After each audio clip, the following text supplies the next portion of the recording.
We talked about it today. There's a lot of people that we miss, and there's a lot of people that the Browns have missed and could have had an opportunity. Now, this is a little hyperbole, but I couldn't take it no more. I'm gonna just keep it real with you. I couldn't take it no more. Like, listen to some of these names Adam the Bull is bringing up that the Cleveland Browns have missed on. Guys that have come and giving you the business. Guys who are not only great players in this league, but listen to the all-pros, the top of the creme de la creme of guys who we've taken. And these guys were available after we took Jed Wills at 10. Think about this. Think about some of these names sitting here for the Cleveland Browns, and you tell me you wouldn't go crazy like myself. Think about this. If you rolled out and said what you could get for Greg Newsome and Jed Wills, you're dealing with it. You might get a 6th or 7th for both of them. Players the Browns could have taken at 10. Wait a minute. Wait, this is Tristan Wirfs. Oh, this crazy. Is, okay. CD Lamb. Crazy. AJ Terrell, who's a really good Crazy. Justin Jefferson. Crazy. Brandon Ayuk. Stop.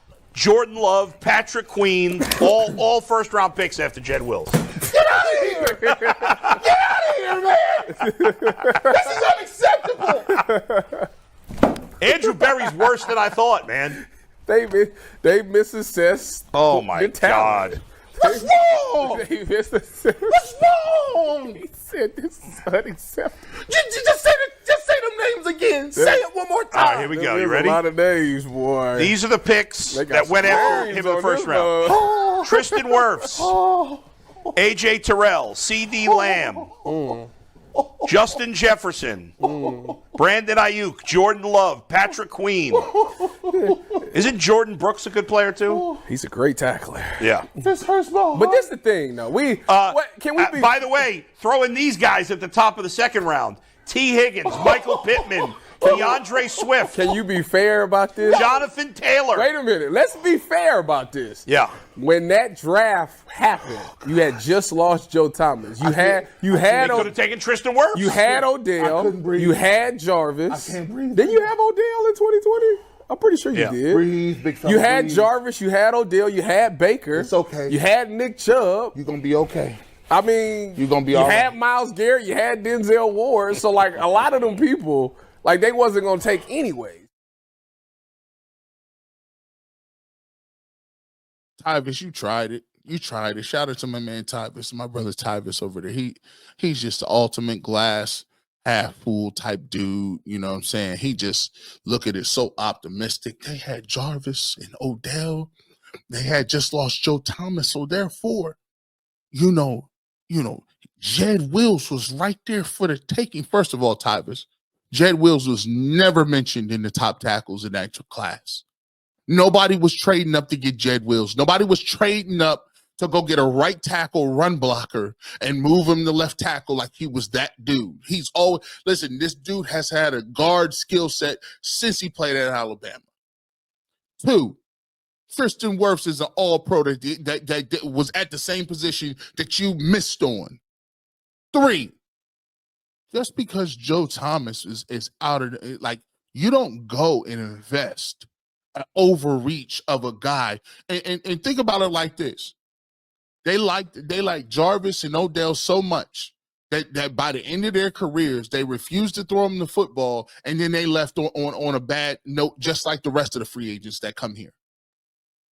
We talked about the whole time. Jarvis is making 12 or 13. Odell, you can't have 2 guys making that much money. 2 receivers.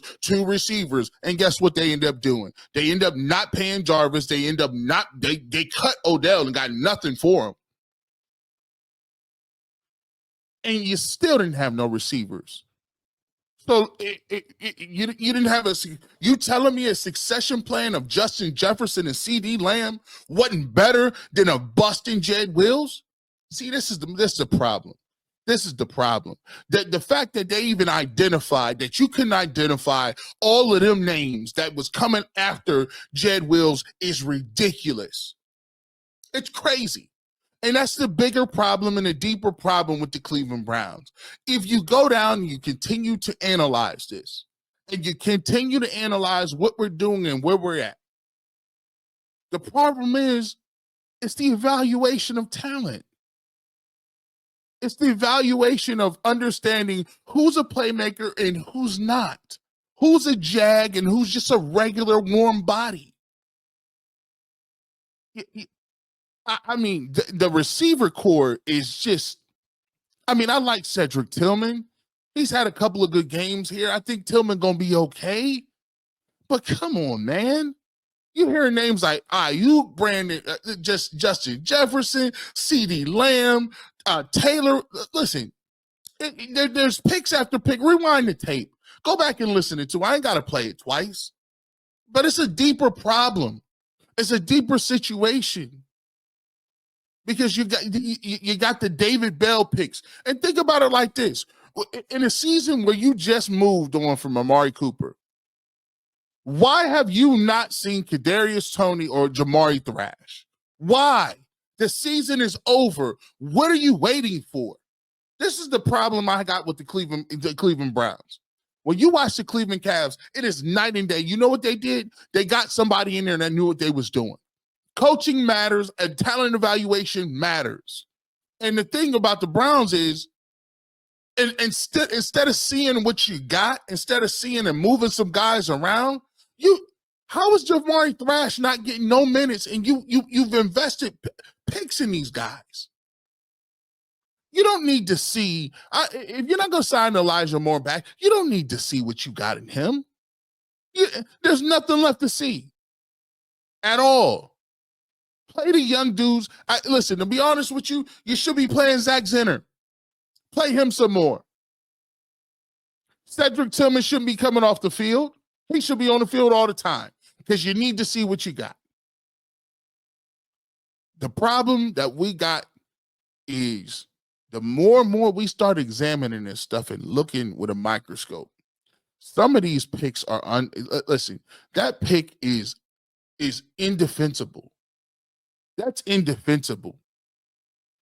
You needed a tackle, and there was multiple ones there, and you picked the wrong one. And even if you was going to reach for a tackle, I'd rather take the best available player on the board at receiver, knowing that you were not signing Odell, or you were not signing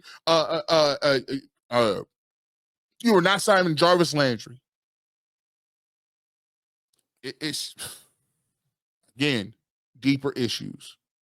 I don't want to make it doom and gloom, but this is where we're evaluating. This is what we're doing. We're looking at drafting a quarterback. We need a couple of receivers.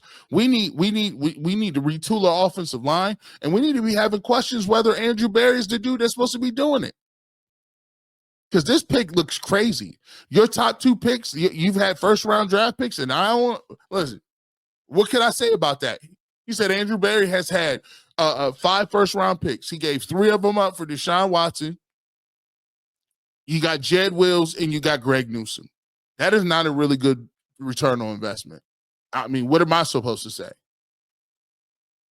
Do you like those picks? Put it in the comments below.